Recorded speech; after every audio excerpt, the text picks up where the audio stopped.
Hey, good afternoon. This is Clay with Clay's AC and Auto Repair and Clay Motion here in Grand Rapids, Michigan. If you find this video to be helpful, which I'm absolutely certain you will if you're a Saab owner, uh, subscribe and share. Simply put, I'm going to save you a couple $100 with this story, and you're going to enjoy it. It's great stuff. Remember, you can't break what's already broken, so you might as well try to fix it. I mean, if I can do it, and if any other person can do it, you can do it too. It's only a matter of if you want to or not. You can reach out to me on Clay's AC and Auto Repair on the Facebook. I'll be happy to answer your questions if I possibly can. Sometimes I can answer questions, and it doesn't bother me. I don't mind telling people I don't know something because I just want to learn. So what we got going on is we had a 2005 Saab 9.3 in here. Now, this information is going to be useful, I'm pretty certain, with just about any car. It doesn't really matter, but this particular car was a Saab, so Saab owners know that parts are relatively expensive and are getting scarcer and harder to find. One of the problems is I took this vehicle in and they said it needed struts, and I've known I should have knew better when I took it in. I should have knew that I was going to need springs. I didn't. I was like, I looked at the springs, I didn't think that they were broken, and then I get over to it and the end of it snapped off and we took it off, and I had both of them. And springs are the hardest part to get. You can get the strut, which is right there, and you can get the bearing plate from your local parts store. I'll give you the part number just so you have it. Later on in the video, I'll give you the part number for the bearing plate. I already know that. But what you can't get local is the springs. So what I did was I took my old spring over to the parts store, and I've been going there for 15 years, so they know me very well. I don't think that they let most people do what they let me do there. We got a big warehouse. Went up into the warehouse. There's 500 boxes just like that one. I mean, maybe more. I don't know. And I took my spring and I went through all the boxes to find another spring, and I found one that looks and feels identical to the original one. And I also want to talk about real quick before I get to the part number there, because that's the punchline of the whole video, and I want you to watch the whole video because it's very informal, informational, whatever.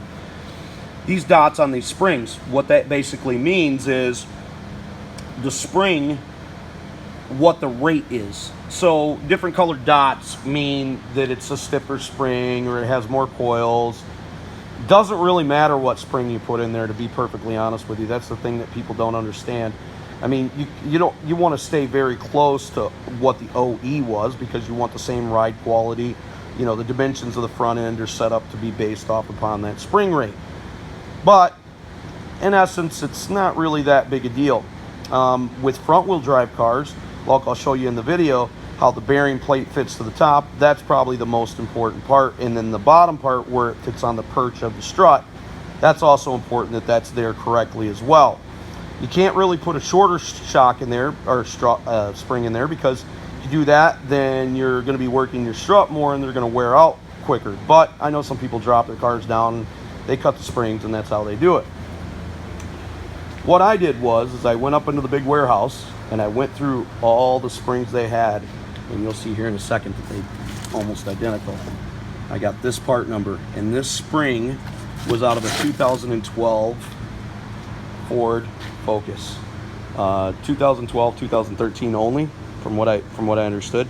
There might be different ones that fit, but these are the ones that I came across, and I don't know that they weren't the same darn spring, I mean, to be honest with you, but whatever. They look great. You'll see here in the video. I hope that's good for you. Make sure you share this to the Saab forums and stuff. Share my link. I'd prefer that if you would.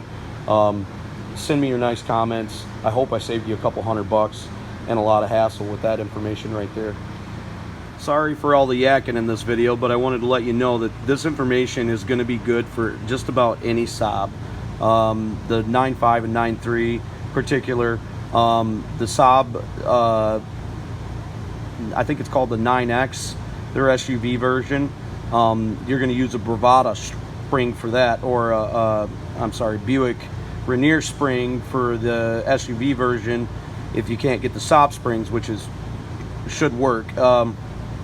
So keep in mind that all this information is good for just about any car, but particular, it doesn't really matter the year of your Saab 9.3 or your 9.5.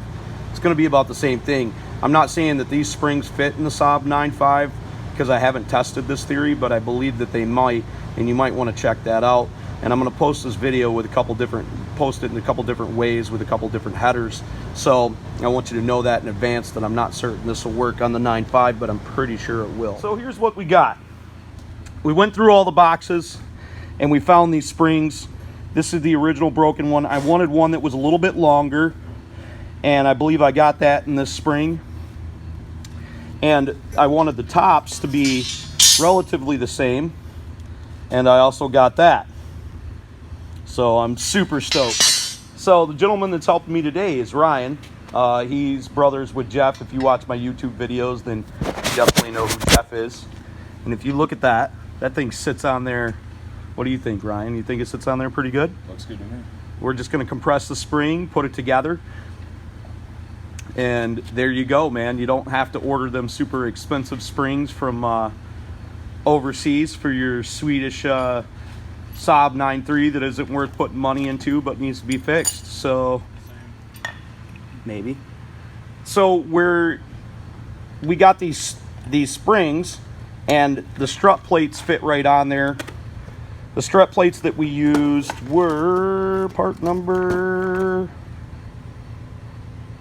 906, 985, which is the struts, and the strut plate themselves are actually the right struts for the car. The only thing that's different is the spring. I know the video was helpful. I want you guys to help me out. If you wouldn't mind, turn the volume down on your computer, run my playlist. And remember, if anybody else can do it, you can do it too. You can't break what's already broken, guys. All right? Try it. Want to reach out to me on Clay's AC and Auto Repair on the Facebook, you can do that. You can answer your questions. I sure will try. Don't be the next to them. Be the first to you. God bless. Have a great day.